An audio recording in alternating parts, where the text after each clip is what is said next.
This is Fam Electric Ghost, and we're here with Abila. How are you doing I'm tonight? doing good. How are you? It's great to have people on the show. We've been on the air since 2016. We're at over 1,200 episodes, so it's cool to be able to talk to people live in this space. And that's the first time you've been on the show, so welcome. Yeah, thank you. I'm excited to be here and congrats on all the success so far. Yeah, it's just fun. It's fun. I like podcasting, so like, yeah, I wouldn't do it if I didn't like it. Mhm. But a couple of things we'll get into before we get to the heart of your story. We always ask any guest on the program a couple of questions. What motivates you, and why do you do what you do? So the biggest thing that motivates me as a binge eating coach is really this mission to help people stop feeling alone in their binge eating struggle. And I got here after many years of struggling with food myself. And are you okay if I go in a bit of the backstory, how Yeah, I that's got fine. here? Perfect. I'll make it pretty simple, but basically, I had started dieting in 2015. I looked up how to lose weight. I started counting calories, downloaded my Fitness Pal, was counting like 1,400 calories a day. And I did start to lose weight really rapidly. But I thought that was just going to be the end and I was going to live happy, healthy ever after. But that's when my first binge happened a couple months later. It was Mm. on 7 cookies, and I remember it so vividly. It was around Christmas time. I walked downstairs to my kitchen. I thought, "Okay, I've been so good. Let me just have one." And I was filled with like this overwhelming desire, almost like I was out of my body. And I kept eating another and another and another until I had eaten 7. I felt so guilty, so terrible, but I thought, "Okay, I won't do that ever again. Let's just leave that in the past." But then slowly over the months, it started happening every week. And then it got to every day. And then I was like, rapidly gaining weight. I couldn't stop eating. I felt like no matter how much I ate, I was never satisfied. And so I went to therapy as my first option, which is a lot of times where people start out when they're struggling with food and they want to take more of this mindset mental health approach. And therapy, it gave me some awareness, but it really didn't get to the root cause, I felt like, of what was really going on. And it didn't give me any actionable tools around how to actually stop binge eating today. I felt like I went a lot to my past, but there wasn't much else that I found that actually helped me stop binge eating today. So after many months of therapy, I decided to take it upon myself to go find other solutions elsewhere. So I Googled on the internet, and it took me a while because most of the times the internet will just tell you to drink more water, call a friend, take a bubble bath, like things that are fine to do, but don't, again, really address the root cause. And Because what I learned is that my binge eating had just become a habit. So I had gotten into this strong habit loop where over time, every single time that I binged, it became more and more ingrained in my brain. And once I started viewing it as a habit, my recovery simplified so much and it made everything easier. And I stopped feeling like there was something broken or there was something wrong with me, that I just needed more willpower. And instead, that my brain was just doing what a healthy brain does and trying to automate habits. And I just didn't know how to break a habit at that time. And so that's really why the mission behind why I do what I do today is to help show people that they're not broken, that there's nothing wrong with them, that they don't just need more willpower, and that if they have been trying other things, other just things Google suggests, or trying other diets, or even going to therapy and it's not working, that they're not alone and that there is a different way out. yeah, there's a lot of things people get into like bad loops, and it's like because sometimes like I think your body goes into it like these bad loops because it's like trying to stay safe. And Hmm. and then you get something that makes you feel good and makes you feel like, well, that's a safety thing. Yeah, So, like, you might absolutely. people get drawn into things, fear, safety. There are these things that common pulls that people Mhm. get into these bad loops, and the thing is, like, I'm in part of my job is I'm a software guy, and we can train computers, we can Mhm. reprogram, we can wipe the database and restart, we can build again. And your brain has the ability to get retrained or reprogrammed. Um, Mhm. and a lot of times people don't realize it's not that you like you said, you don't stay permanently broken. You can Mhm. remap the pathways and get yourself into behaviors that like that's not safety. That's a habit that you could break. That's Exactly. yeah, so I Yeah. think that that's always interesting that people can find, that it's not over. Like, some people always have the all or nothing. black or white, right? Mhm. There's a lot of things like you can have little wins, and you don't have to have like just because you didn't get the big win today and go 0 to 100, you can still function. You don't have to like just give up the game. Mhm. Exactly, and you mentioned something really important about how our brain often perceives these habits as keeping us safe.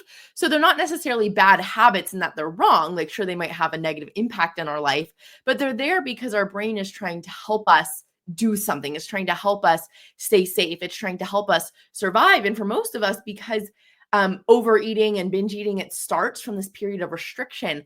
Our brain is very sensitive to restriction around food because food is our most necessary thing other than water for survival. And so if it senses in the past that there was a time of food scarcity, even if we were just trying to do like a juice cleanse, our brain does not know that we were just trying to be healthy and do a juice cleanse. It thinks that food disappeared from the face of the planet Earth for a bit.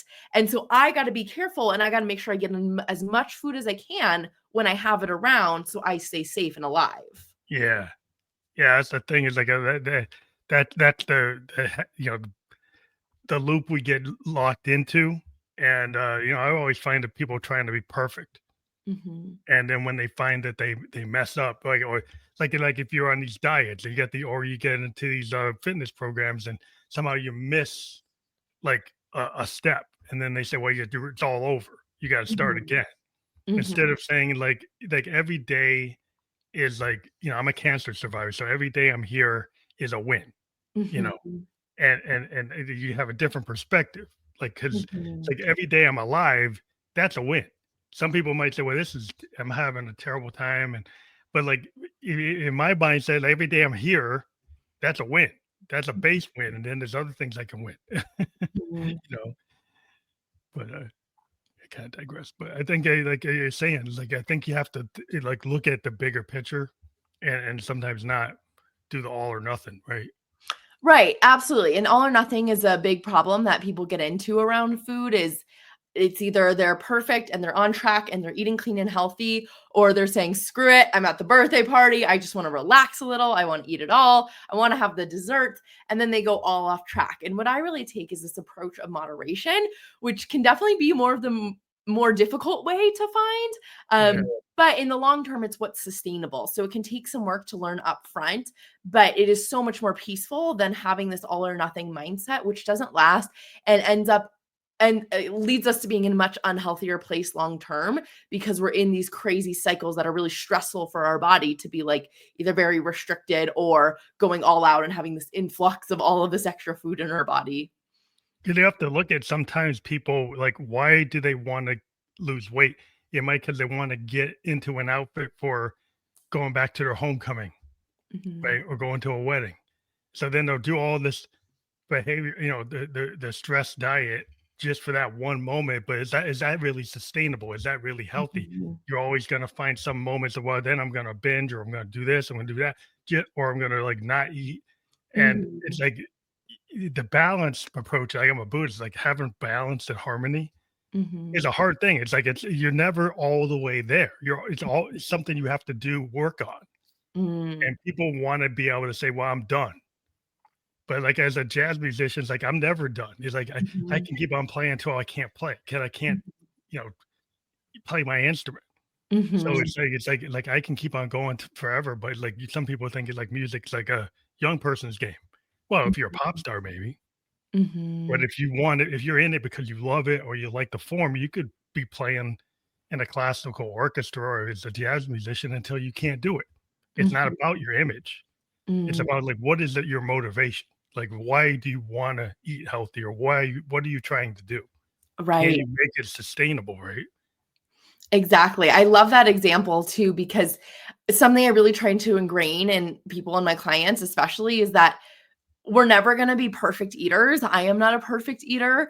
I teach this more intuitive way of eating, of listening to your hunger and fullness, but people will turn that into a diet too. They turn it into the hunger and fullness diet where they're trying to perfectly eat to hunger and fullness. I'm like, no, like, normal natural eaters, they'll eat to hunger and fullness 90% of the time, but there's times they accidentally get a little too hungry or they eat before they're hungry or they overeat a little. And that's going to be part of life. So part of healing our relationship with food too is learning how to feel comfortable in this messy middle. But I love that example that you gave of in any other skill or hobby we have, it's never complete, but that's kind of the beauty of it, is that there's always more to learn. There's always more to grow from. And with each new day, we get these new insights and these new learning moments about our body and about ourselves and about what we need. And that process can actually be really fun. It doesn't have to be like this long, miserable journey if we are having eating habits that feel sustainable for us. If we're doing a crash diet for 90 days, of course, that's going to feel hard and miserable to continue and to stay curious about, and we're going to want to give up. Yeah, because like moderation and like binging, because there's like a lot of times I remember going to college, and that was like the binge like Hall of Fame. Like everybody like eating in the frats, like binge eating for like fun, binge drinking for fun. People Mhm. doing things that were like not appropriate, but they like, oh, it's cool. So Mhm. there's like a fad, or you're being pressured into it by peer pressure. And so a lot of times, like some of those things that I saw in college, like people continued that into Mhm. their workplace, and then they continue that into their adulthood, and they have kids, and then their kids see their behavior, and then it repeats. It's Mhm. like so they just didn't get out of their loop, and then they actually passed the loop down. Mhm. Right. And Phantom, you pointed out a really important word there, which is that you've learned that it's fun. Right? So your brain has now been connected. Oh my gosh, I had these fun college memories drinking, and we'd all order big pizzas at 2 a.m. and it was so much fun. Right. So then your brain has learned this connection of these eating habits are fun, they're safe. And so then as it goes on, that's still the lens that your brain is viewing it through, even though it's causing you a lot of pain. So really if we were to simplify it, the key of overcoming all of this is showing our brain the pain that is causing us, and not in a way of beating ourselves up and calling ourselves horrible mean names, but in more of a compassionate, curious way of a deep awareness and knowing of, look, right now my brain is telling me that if I get a lot of food right now, it's going to be fun, it's going to be enjoyable, but let's pay attention to how my body is going to feel right after and see what I can notice that might not be fun about this experience. And a lot of people say, oh yeah, I'll feel really bad after. Feeling bad, if you just say that, that's going to go right over your head. You need to get really Yeah, specific. yeah. So something that I noticed, which was super interesting, for example, gummy candies. Every time I'd eat a gummy candy, I'd get this coating feeling on my teeth where it felt really grainy and my mouth felt really dry, and I could like feel the sugar on my teeth. And I have learned to absolutely hate that feeling. It bugs the shit out of me. Sorry if I'm not allowed to That's okay. but it really just like it gets to me so much. And so I have now decreased my desire for gummy candy because I absolutely dislike that feeling a lot. Yeah, you don't like the Um, experience. The right. experience, like it was kind of like rock pops. Back in I'm a child in the '70s, and the kids would have these rock pops or whatever. They'd be popping all over the place, and like it was annoying. Yeah. People would get like you get in trouble if you ate them in class. You get thrown to detention. Hmm. But it was like something that was like people just used it and they like abused it. They would go put it into soda and they do games and trick kids into drinking them. And it was like when you tie food to things like that, to these experiences, like you can learn maybe like your lesson was like, I don't like that experience. Hmm.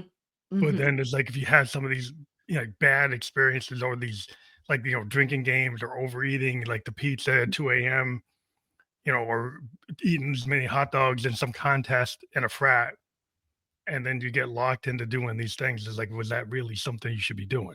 You know? Mhm. Mhm.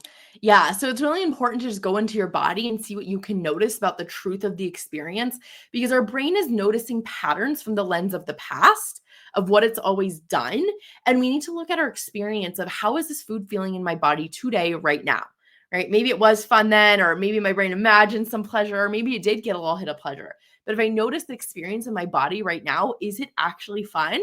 And if not, we need to tell ourselves the truth about eating that food, right? Telling yourself the truth that if I eat this right now, it's not going to be fun. And this is not to get perfectionistic about it and say, Yeah. no chocolate ever, because that's never going to feel good. I eat chocolate most days still, but I eat it in amounts now that I know that feels really good to my body, instead of, entire chocolate bars plus a bag of chips plus a protein bar plus whatever else I could scrounge in my cabinet all at once. It's interesting when you talk about like the calorie counting, like apps and things like that, and how that can actually put you into another type of bad loop. And maybe you Mhm. can kind of talk about like you found it wasn't working right for you. Mhm. Yeah, so calorie counting in and of itself is just a circumstance. It's a tool. It's not good or bad. I could say the same thing with like GLP-1s that in weight loss drugs that they're a tool. They can be helpful to some degree. But calorie counting in particular, it does give us this baseline knowledge of calories, which I think can be useful to a point. Like it's good to know like what 2 tablespoons of peanut butter looks like because we might not know that. And so it is kind of useful to have that baseline awareness and knowledge of nutrition. That's not something to shy away from. But when it gets to the point where it starts to become obsessive, like I couldn't go out to eat without putting something in my calorie counter because I thought, how is my body going to know? Like what, I don't know what my body needs. Like I have to look at MyFitnessPal to tell me that. And so I would be so terrified. I'd always want to go to the restaurants that had like the calories on the menu. Or I'd get made food by my family and I'd be like, what did you make this with? So I could make sure I logged all the individual. Like a problem. It becomes like an issue. Yeah. So the issue becomes when we put the calorie counter or any tool above our own body signals. And so what that looks like is if we are looking at our calorie counter and we're kind of hungry, but we're like, shit, do I not have enough calories for the day? And we look at it and we're like, nope, I can't eat anymore, right? That's putting the calorie counter over our own body's wisdom. Or if we are not hungry, but the calorie counter says, oh my gosh, I have another 300 calories. We say, you know what? Let's go have some ice cream now.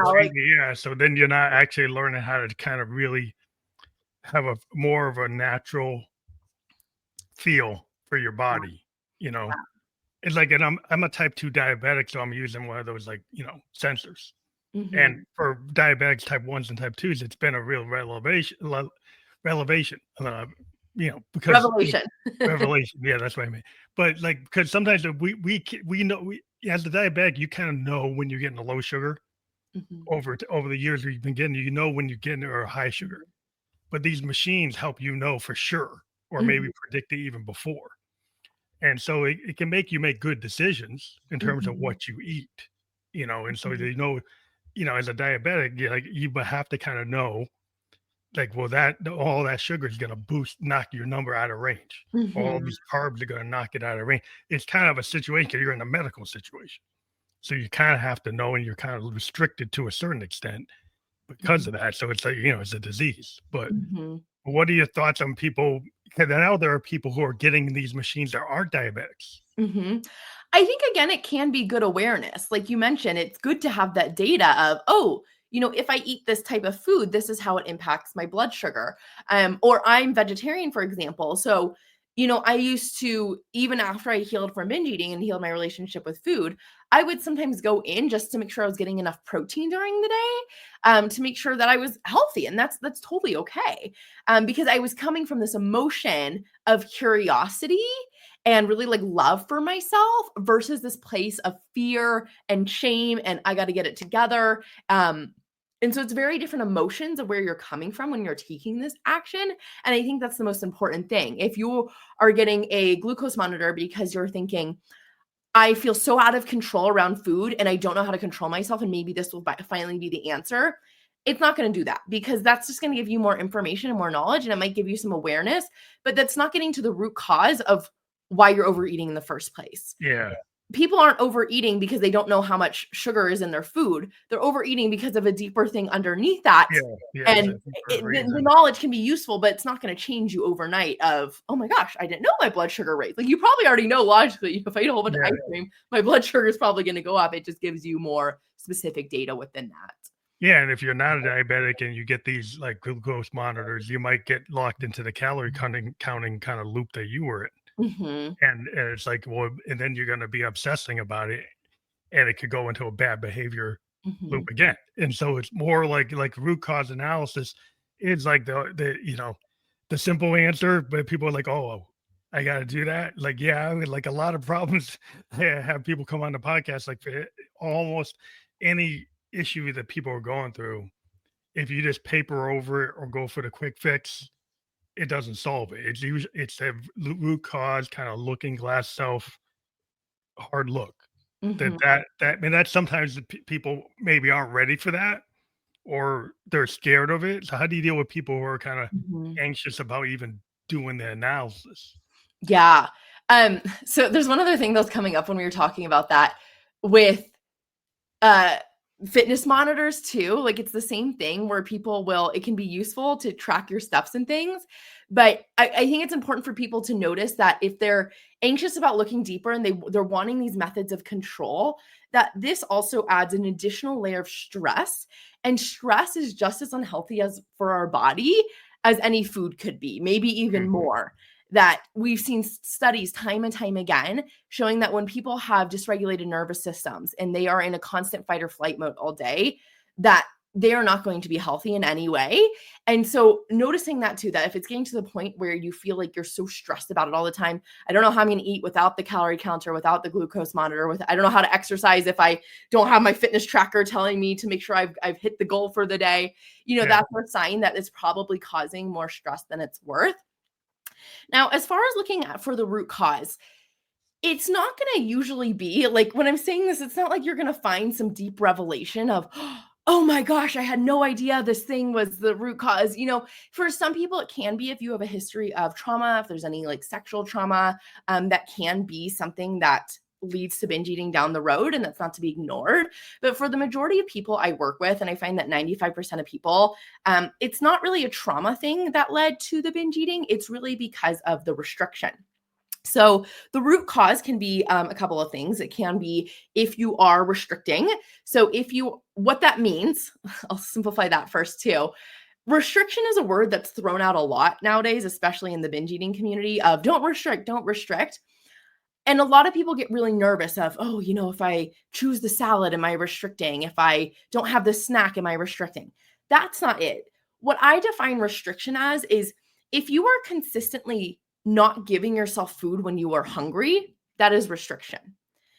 Or two, if you are never allowing yourself any food pleasure, that is restriction. So if you are giving yourself food when you're hungry, but sometimes you're at a birthday party, you already had a cookie and you're saying no to another cookie, that's not restriction, that's self-love. That's being kind to yourself. But if you are in a severe calorie restriction or you're not giving yourself food when you're hungry consistently, what's going to happen is our brain is going to, again, look around us and say, oh my gosh, food must be disappearing from the face of the earth. I'm going to send out really strong urges to make sure you get a lot of food in right now so we don't die. Okay, so that's like, go ahead. Safety again. Yeah. So a form of safety. Yes, essentially. So if you're restricting, that always has to be addressed first. Otherwise, everything else is not going to work. That is like, your brain is not going to respond to any sort of habit intervention if you aren't actively restricting first, because that's your brain survival mechanism that's going to overpower anything else that you want to do. So learn how to like read your own like signals from your body. Mm-hmm. And learn how to not to overreact or underreact. There's like again the kind of balance, of how do you live a balanced life, and not that you're going to be perfectly in balance, but you're not going to be going like wildly overcorrecting here and there. Yeah. And so then I'd say the second root cause is where it's become a habit, where every single day, for example, at 8 p.m., you've gone into your cabinets and you've overeaten. You've had this snack and that snack and this snack, and you just keep going. Your brain is going to then predict, hey, you do this every single night. Don't you want to do this again? It would make sense. You do it so often. So it's going to send you those urges to try to help you. So a lot of people think too, the root cause is some emotion. I don't think emotions are the root cause of binge eating. I think it's how we respond to those emotions, and that's the urges that are coming up. So what happens is we get an emotion, and then maybe once upon a time we did eat when we had that emotion, and then it becomes a habit with that emotion. And so then we start getting urges and cravings every time we have that emotion come up. But how we know the emotion itself is not actually the problem is there are many, many people all around the world who feel stress and anxiety and overwhelm and fear every day without going to food. And it's because they haven't conditioned in this habit, and they're just either sitting with the emotions, or maybe they're going to another habit, something else. Or they're an artist and they use it as their muse. Yeah. I'm a songwriter, so a lot of times we take the melancholy, instead of eating a half gallon of chocolate ice cream or eating a bunch of candy or ordering a pizza, I go to my piano or go to my guitar and I can write a song or write a poem. or a painter. I know painters that they go do a painting, the photographers that go out and start taking pictures. So a lot of times, like if you're creative, you've taken that and used that as a catalyst, the emotions to draw into your art. But if you don't have like an art therapy, like a cathartic Mhm. way of channeling into something creative, you might do something more destructive. You might do something Mhm. that's not like you drink alcohol, you gamble, you eat, you do something. Mhm. You might not eat, but you do something that's actually still not the best thing you should be doing. Yeah. Yeah. Yeah, so definitely if you can find a way to redirect your emotions, that can be super helpful. But at the root of it, if also you learn to just sit with the emotion and not be afraid of it, not need to go to something, that can also be super helpful to just show yourself that you're safe to sit with these emotions, that nothing's going to happen from them. So I think it can be twofold, where it's like, yes, we can find something else to redirect our emotions to, and to other healthier ways to cope with things.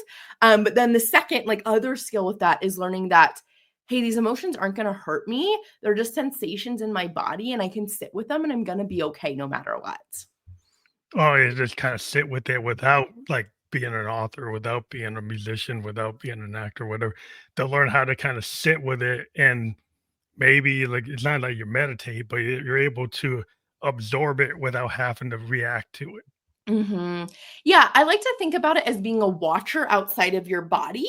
So instead of being like all wrapped up in your emotions, be like, imagine I'm floating above my body right now and I'm looking down at Amber having this emotion of fear. What is she feeling? What is she noticing? What's going on in her body? And that can help kind of disconnect you from it in a helpful way of getting perspective on it. But then it's also really important to go into our body and ask, where are we feeling this? So this is how we process our emotions a lot of times, and we can process our emotions in many different ways, but a lot of times emotions start to feel really overwhelming when we try to get very logical with them and we think our way out of them in the moment. Tools like journaling and like cognitive behavioral therapy, where we're questioning our thoughts, can be super useful, but we have to be in a down-regulated nervous system enough to actually have those logical thoughts. And when we're very activated, we're not very logical. It's like when you're really angry and someone tells you, like, just calm down, everything's gonna be okay. Like, it doesn't help you in that moment. It almost like makes you angrier. Like, no, it's not Mhm. okay, because you're not in a logical state of mind in that moment. You need to calm down your nervous system a bit more. So what's really helpful for that is asking yourself, where do I feel this emotion in my body? Do I feel it in my chest? Do I feel it in my stomach? Do I feel it in my fingers, my arms, my legs? Is it a color, a temperature, a texture, a shape? Does it look like something? If it were a metaphor, what would it be like? All of these things will help us to start to actively process that emotion and get out of our head and into our body, which is a very grounding process. And then it helps us so the emotion doesn't feel so big and overwhelming, overpowering. And we actually feel like we can go throughout our day with that emotion kind of like hand in hand with us, like we're holding its hand, but it's not overpowering us anymore. That's interesting because that's more of a logical brain versus like left right brain, where a musician might take that emotion, put it into the piano, put it into a sax. It's more of a flow state. You go in Mhm. and pull in the subconscious mind, and things that you're not logically thinking. You're using like your art skill, where you're more kind of pulling the muse. Mhm. You're pulling the inner and the outer, and you're using your skill as an artist to do it. Mhm. But a lot of times, as an artist, you're not logically thinking. You're Mhm. coming from a lot not logical place, and sometimes you solve that pain in less of a logical way. Mhm. Yeah, I can see that. That makes sense, on how you could use these other things as outlets too, to really get in the flow and get more into your body as well. Yeah, because then it's like your body is like when you're a musician, like it's your eye-hand coordination, Mhm. and the 10,000 hours you took to learn your instrument becomes like you don't even think about it. Mhm. So it's like the fact that you can play that guitar or play the sax or even your voice is an instrument. So Mhm. if you're somebody who's a poet and you start saying, "Well, I'm gonna take this, I'm gonna actually kinda just kinda word sauce," so, you just salad, you just put words out, Mhm. and you just try to take that moment like a beat poet and describe it through words to a voice memo. Mhm. I've talked to, poets and writers that kind of go through this and they take that energy and put it into that flow. And it might not have the logical flow of something that was outlined, but it kind of handles whatever was going on in the Mhm. moment and goes into this kind of space that kind of relieves the pressure. Mhm. I love that idea of the voice noting too. I'm even thinking like when you're having these strong cravings, almost like writing a poem about it. Again, like almost maybe taking that out of body perspective of like what's it like to be this person. If I were to write a poem about their experience right now as a way to process it too, I think that's a really unique creative idea. Yeah, I just like, coming from the arts, I always put it through that lens. Though I Mhm. know not everybody feels like they have artistic capability, but I feel every human is creative in some way. Mhm. They might Absolutely. go into like, cooking or baking. So you like I've learned some cooks like they always used to eat their own food, but then they realized they love the act of actually cooking. Mhm. So they would go and like cook without eating it, like give it to, do the result of the cook, but not have to eat the whole batch. Mhm. Whatever they made, they actually give it to somebody or put it away and not eat it. But the Mhm. creativity of actually doing the work actually gets them through it. But the bad loop was that they were eating it after they finished it. Mm. Yeah. So it's a different way. It's like that you're learning how to like, oh, I don't need to do that step, but I can still do this step. So somebody might think they have to throw out their cooking because they always eat, but maybe they could change the way they do it. Mhm, mhm. Right, and I think that creates a greater appreciation for the food too when we can share it with others and have that be, a source of connection too, of joy and love, and it doesn't mean we have to eat it too. I say eating can be a spectator sport where we can observe the experience. We don't have to join in on the eating to necessarily be a part of it. Sometimes just being around the people and having the conversations and giving hugs and listening to music is the experience itself. Yeah, could it create like a happening?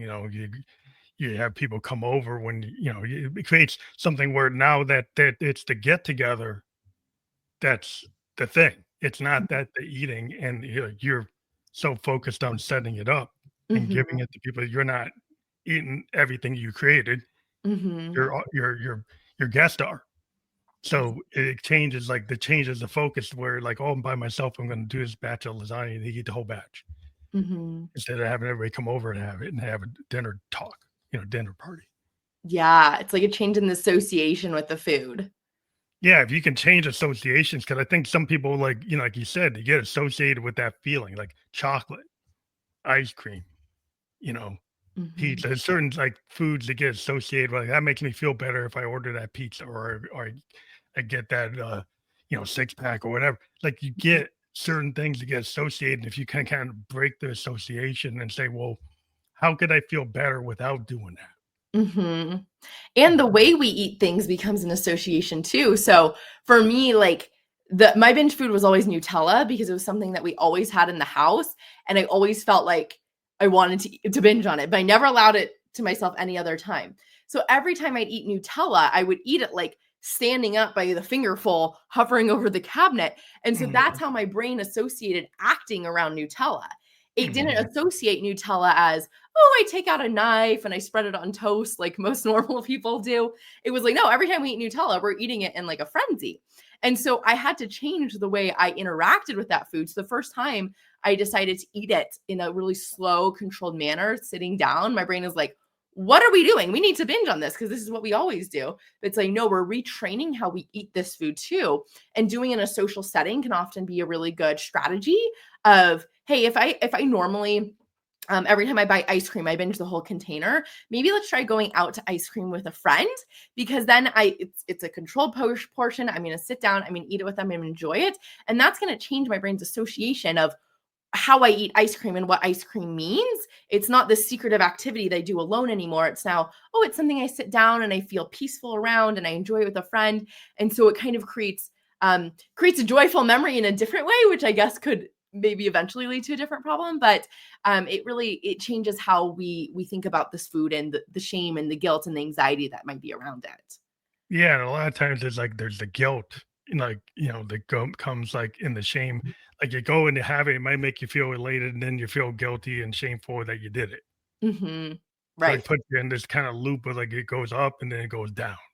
Mhm. So you're like in the middle, like eating that pint of ice cream. You're like, yeah, yeah, yeah. And then after, you're like, oh, like I shouldn't have done it. Mhm. So it's like the high low. So it's like your whole experience. Are you addicted to that experience that does the high and the low? Is it the whole experience that causes that cycle? Or you just are you just addicted to the high part of it, or are you addicted Mhm. to the whole thing? Mhm. So I actually just recorded a podcast on this on my own podcast, Become a Confident Eater, about giving up the highs of binge eating, because a lot of times the highs and the lows can almost feel addicting in themselves. It's like this roller coaster. And if you're someone who like hates their job and every day just feels like Groundhog Day and it's so monotonous, sometimes these highs and the lows, they can feel really exciting. It's like a toxic relationship where it kind of like draws you in and it's like, oh, do they love me? Do they not love me? And it keeps you, it's toxic, but there's something really exciting about it too. And that can happen with binge eating where it's like, we know we don't like the lows, but sometimes we get almost addicted to the cycle of the highs and lows in it. And it's Hmm. important to realize is that our brain often tells us, this is what I call telling yourself the whole story. Our brain normally tells us chapter 1 of the story. I eat the food, it tastes delicious, the end. Good night. That's not what happens though in reality. The reality is chapter 1 happens and then chapters 2 through 10 happen where, oh no, I'm looking at the wrappers around me. I'm feeling that guilt and shame start to wash over. I check in with my body. My stomach feels really bloated. I'm getting that sugar high that I know is about to crash. I'm not going to sleep good tonight. I'm going to wake up in the morning feeling guilty and I step on the scale and oh my gosh, it's gone up. Like that's the part we don't tell ourselves in the beginning, but that is the low that happens. And the high is like 5 seconds that we put it in our mouth Yeah, yeah. and then The it's gone. consequences are all. There's a lot more steps to the consequences than the benefit. Like Mhm. like the thing that you're getting, the elation only lasts like it's really not. It's fleeting. Is what Mhm. they are, the idea, the language for it. I think that fleeting moment, and then you have all these other moments that's like, wow, you regret. Mhm. Right. It's And even like visualizing that graph for yourself could be interesting of like this big spike and then this really low that keeps lasting. And sometimes there has to be a little bit of a grieving process almost in giving up this habit of, I am giving up this high that I'm not going to get anywhere else in life. There are no other natural dopamines that are going to give us the same high as these artificial foods essentially that are going to give us these high levels of sugar, of carbs, especially when we're binge eating them. We can tolerate them in amounts again that feel good to us in moderation, but once we start binge eating on them, then they're getting to these high levels that we're just not going to get the same way in our life, just like with alcohol or drugs, porn. All of these things are giving us this ultra big hit of dopamine. And so sometimes we have to grieve that and understand that we're not going to get that giant hit of dopamine. But that's really good news because all of these other natural forms of dopamine in our life, when we exercise, when we have a good conversation with someone we love, when we're walking outside in the fresh sunshine, they feel really good. And I think they feel better than the artificial highs. yeah, And the good news is, though, that they last. You feel good and then you continue to feel good. It never goes down. You go on a nice walk, you feel great in the sunshine, you come back in your house and you still feel amazing. You have a good conversation with a friend, you feel great in that moment, and you leave in your car and you still feel amazing. So, yes, you might not get those high highs ever again, but the good news is you're never going to get those low lows as well. yeah. You can find like I love like I'm a mountain biker and I love going out like on the trails on my bike and with my buddies and just riding the trails. That in itself gives you like a certain level of Mhm. dopamine hit when you're climbing. You're able to get your body in the shape to be able to climb the hill, come down the hill, make it through the trail, not fall off the bike, be able to be in that experience. And even hiking, in the woods is a different type of feeling. It's kind of like you're in touch with nature and you get a lot of gratification of like just noticing what's in the woods, from the Mhm. butterflies to the chipmunks and all the just having that experience and being in it. Maybe not wearing your Walkman and actually listening to the river. Mhm. Just finding other things that are like better for you. That walk in the woods is a lot better for you than eating a pint of Ben and Jerry's or Haagen Dazs. Mhm. Mhm. A really good example too that I think helps people conceptualize this is if you think about like heroin, a drug that is supposed to give you the highest high of your life. we don't usually sit here and tell ourselves, oh my gosh, I just really want to do heroin. I just want that high. Because we Mhm. are telling ourselves, well, I don't want to do that because I don't want the lows that come after. I know the consequences. I know that that's not going to positively impact my life. So that shows our ability that we can do this. We can decide that the high highs aren't worth it and that Yeah. we know the low lows. But it's just a different thought process that's happening. But we can adapt that same thought process to anything, to around food, to around our phone, to around alcohol. And once we start to shift, and this is something I've actually done in my relationship with alcohol too, is really starting to shift to show my brain like it's not worth it to me anymore because I don't like the way I feel after. Even after like Yeah. 2 drinks, it just doesn't feel good to me. And because I've noticed that, I've shown my brain so many times, and I tell myself before I even look at the menu, I'm like, I wouldn't really want to drink right now because I don't think that's going to feel good. That helps create the habits that I want to have fairly effortlessly. Like we don't have to willpower our way through all day thinking, oh, I'm not going to do heroin today. I'm not going to do heroin today because we just don't want to do it. And so we can do the same thing with food, and specifically around eating lots of food and binge eating is really showing ourselves of, oh, this is why I don't want to do it anymore, and reminding ourselves and our brain of that before we go into the habits. Yeah, there's a lot of times, like, in society, if you go to restaurants, like, the portion sizes are so big. Mhm. It gets you used to something that's actually not like the normal portion. So if you're out eating out versus you cooking for yourself and you do more balanced diet, you'll see it like they're giving you more than what you should actually be eating. So Mhm. then maybe your baseline gets set to a baseline that you shouldn't be on. And then if you binge on top of that, you're already kind of pushing it. Yeah. So it's like a lot of times it's like kind of understanding is like understanding like basic nutrition is something we're not really taught. Like I Mhm. was a child in the 70s, they had home economics. I heard they don't really teach that anymore. And so people probably don't really learn what what a good nutrition is. You go to your doctor, sometimes they don't even tell you. In your normal doctor, you have to go to a nutritionist. If your Mhm. family doctor is not really telling you anything other than prescriptions and procedures, Mhm. but nobody's telling you what is actually a good diet. Mhm. Mhm.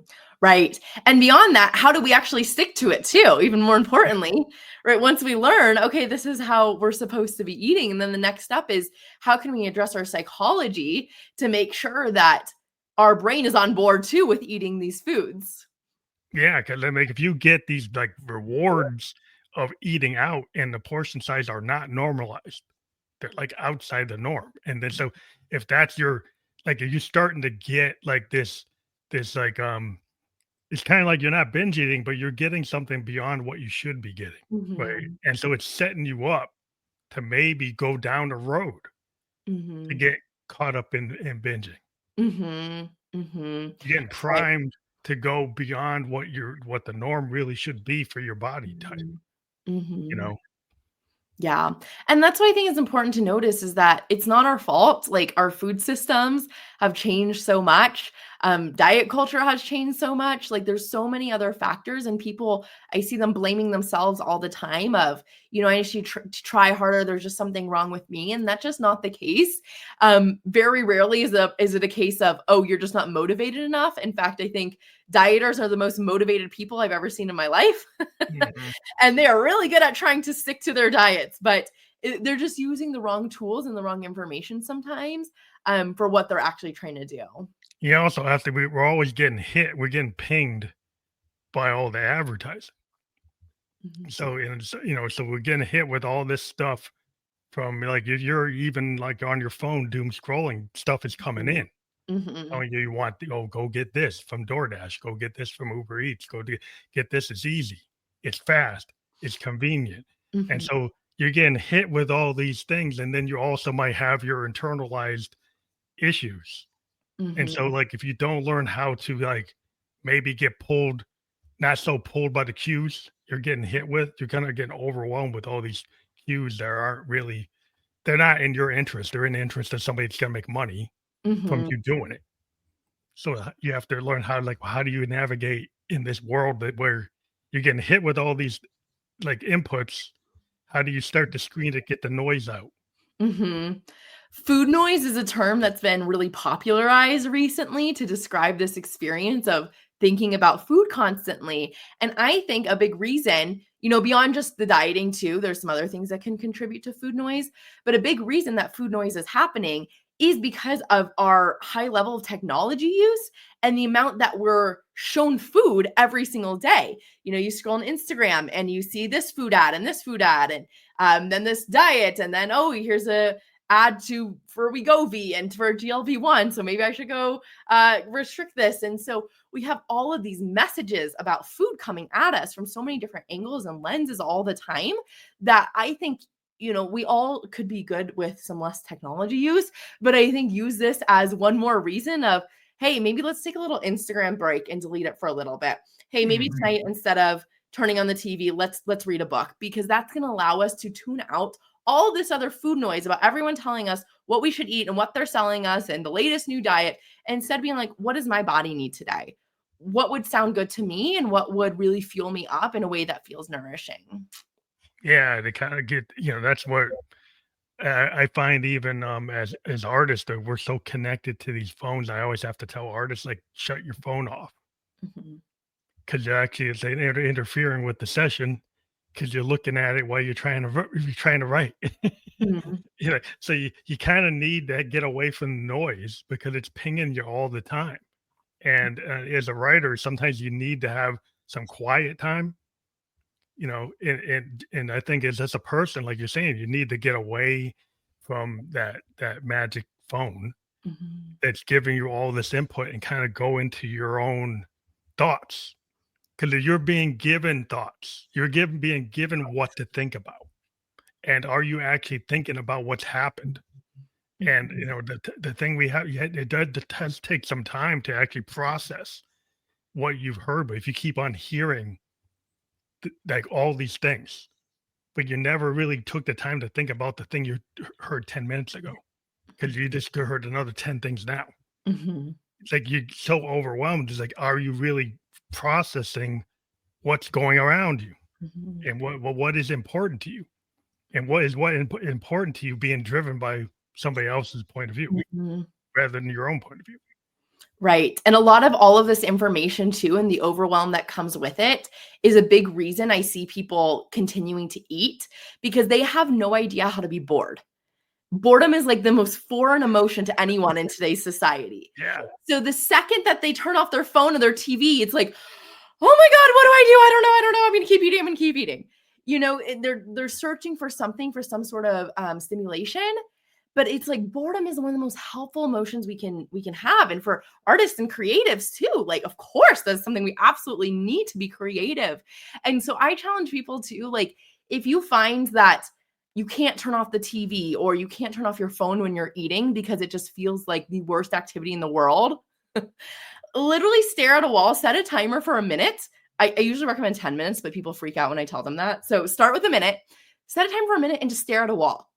And it might feel like the hardest minute of your life, but then you're building the skill of being bored, and you'll be surprised how much better you feel after, how much more clear-minded you feel, because your brain is having to process the last 30 days of information that you've been shoving in it, and it needs time and space to sort through all that information too.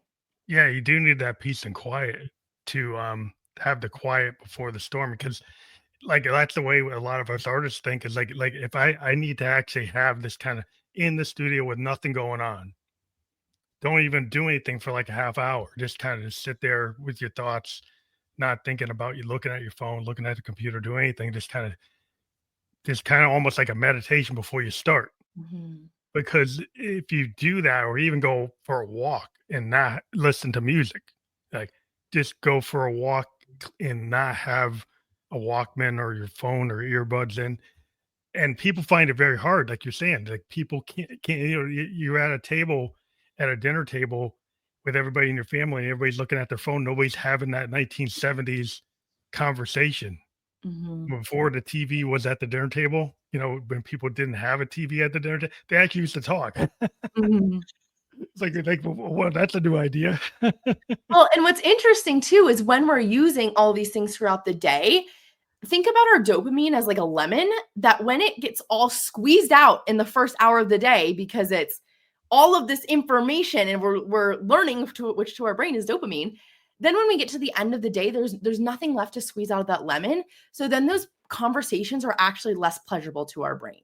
They're not as fun. It doesn't seem as exciting. And same thing, you sit down with a healthy meal, that meal is not going to excite you as much as it could because there's nothing left in your brain's tank of pleasure, basically. You've squeezed it all out. So if instead you kind of even just like waiting till later in the day to use social media and technology and doing some of these more natural things of cooking and going for a run, just these natural pleasures, then we actually will be enjoying our food more, enjoying our conversations more, and it'll feel easier to sit and enjoy our food because we have the natural dopamine stores available versus having them squeezed out by 8 a.m. in the morning. Yeah, totally. You're exhausted. You exhausted yourself through all this activity. But I think we've come to the kind of close of the show today based on our time frame. But I want to thank you for being on the show. But we do have your link there, the confidenteater.org/urge. So if people click on that, what do they find there? Yeah, so that's where you're going to find my guided urge audio to help you stop a binge in its tracks. So I created this audio because it was something I desperately wish I had in my journey, which was someone to lovingly and gently yell at me and say, you don't want to do this. Remember the pain that it's going to cause you. And so what I do in this audio is I give you some reminders about your higher brain, your lower brain, and how your urges aren't something you actually want to act on.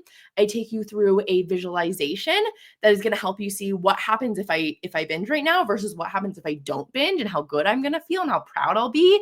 And so it's a really effective audio. It's 7 minutes. So it's the perfect length to like pop in your ears when you're having a craving. So I really recommend starting with that. And from there, you can also find other things on my website. You can find my podcast. You can find how to work with me. My Instagram, I have a free Facebook support group called Become a Confident Eater. If you want to talk to someone a little bit more in a community setting, you can find me there too. That's awesome. I want to let people know that will be fully clickable in the description of the podcast type of platform that you want to watch or listen on. We've been live on Facebook, LinkedIn, and YouTube. We will be on multiple platforms like Spotify, video podcast, Apple, iHeartRadio, Amazon by tomorrow. And so, yeah, we'll create a landing page for you and put it out there for your fans. They pick whatever platform they want. That'll be out in the world by tomorrow. But I want to thank you for being a guest on the Family Electric Coach podcast.